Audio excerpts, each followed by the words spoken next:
naman niya ay hindi na umikot. So putol pala dito, parang kinain ng mga daga.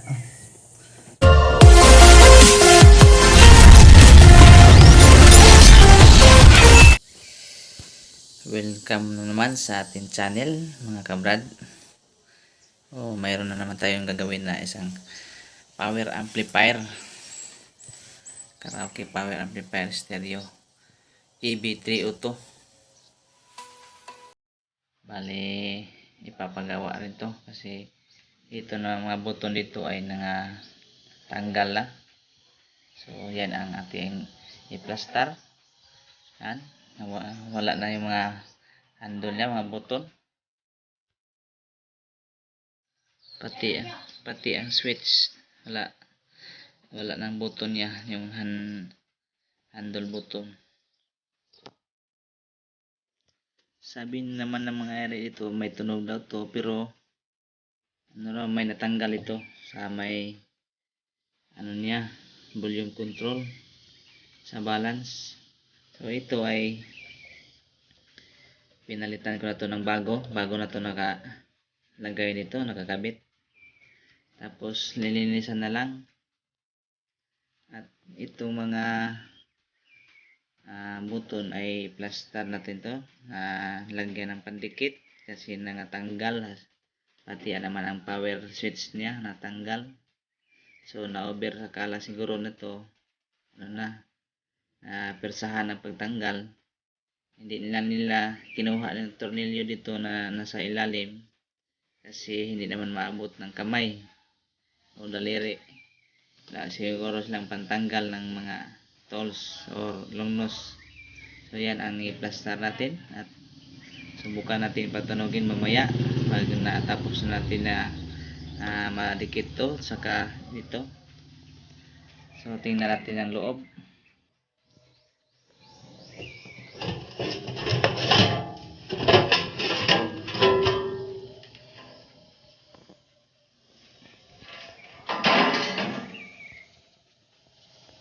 Yan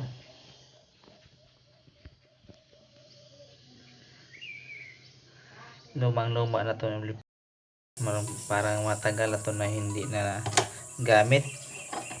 So kanina nilinisan ko puro halos puno ng alikabok, makapal na alikabok. Yan ang ginawa ko kanina. So ang fan naman niya ay hindi na umikot.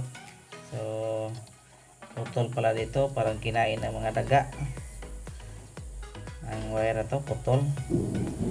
Tapos sinubukan ko na kanina na patunog, may tunog naman siya, pero parang may kulang. Tapos nilagyan ko na ng dito volume control niya. Yan ay bago na, pinalitan ko ng bago ito. Yan, nilagay ko. Tapos kagabi nag-overtime ako kagabi na pag ayos nito. Nilagyan ko na ng Devcon. Ang una ko nilagay dito ay yung mighty band sa ilalim, nasa ilalim dito sa may volume control. Pinadikit ko kasi nangatanggal itong mga plastic na buto dito. Yan, na persahan ng pagtanggal ng may neon na nakabukas. Tapos dito tanggal rin sa may volume control niya ng main volume. Tapos ito wala na, itong wire na to connection putol na. So sa luma na siguro ang may-ari nang gumawa dito, hindi na lang nila pinagawa ng mga technician. Pinag-practicean yata to. Tapos yung sira ng isang amplifier nila ay yan dito. Sabi nila ito daw ang kukunan ng pampalit. So hindi naman sila kasya or magka parehos ang voltahe. So, ito na lang ang inaayos ko kasi may tunog pa naman. Yan, pinaayos ko lang, pinagana ko lahat dito.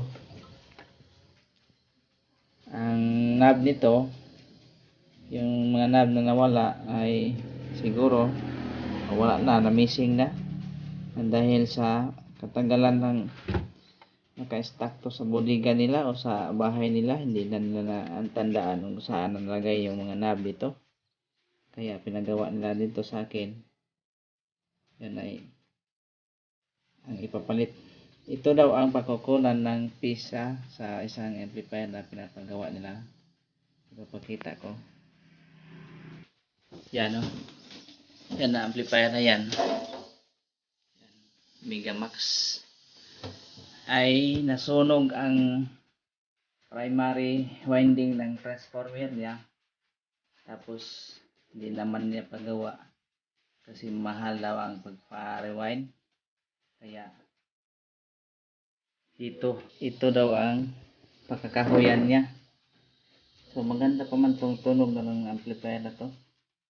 Yang kulang lang ay ang mga wire ay kinain ng mga daga at binabayaan lang nila sa tabi, hindi nila ipagawa kasi parang hindi na nila na bigyan ng panahon.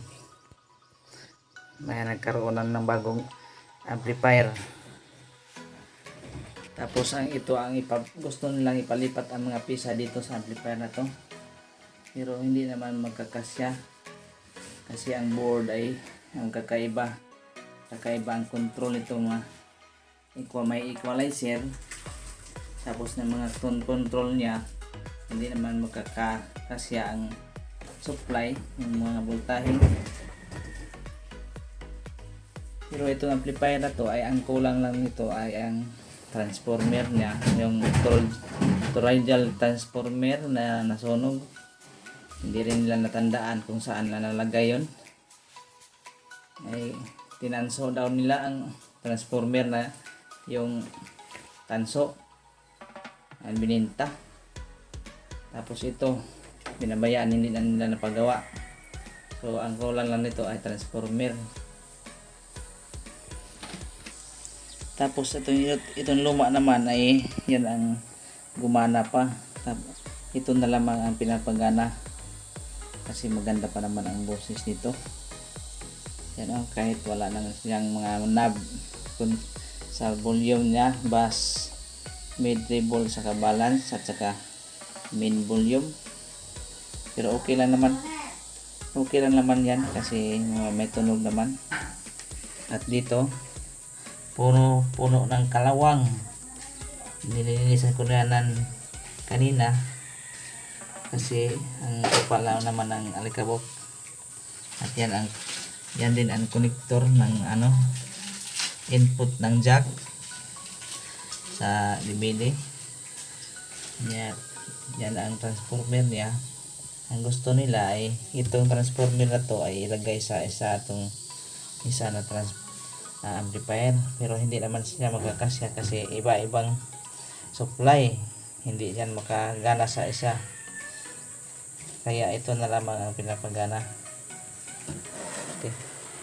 Subukan natin itong patunugin kasi natapos ko na nalagay dito.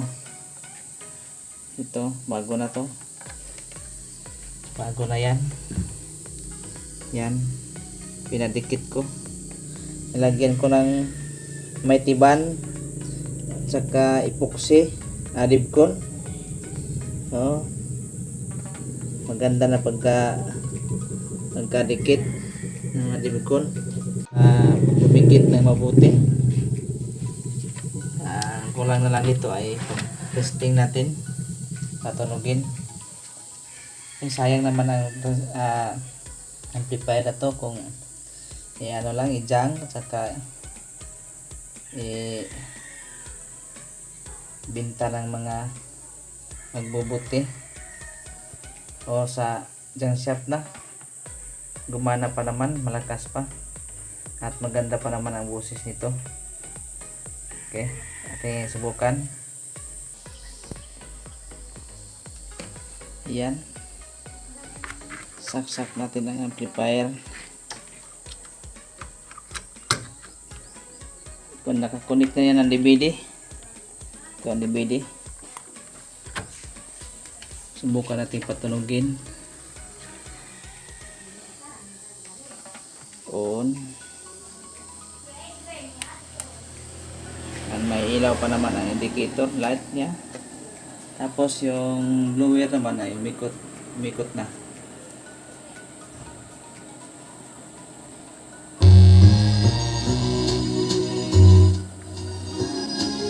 Yan o, may tunog. Sayang naman to pag ano na, itabi na sa tabi-tabi. May tunog pa naman. Hindi na nila na bigyan ng panahon na papagawa. So magawa pa naman. Maganda pa naman boses. So okay. Ito lang ang video na tong araw na to. At sa mga hindi pa nag-subscribe, mag-subscribe na po kayo sa aking channel. At i-hit ang notification bell para mag-update po kayo sa sunod pa natin video. At salamat po sa pagpanood.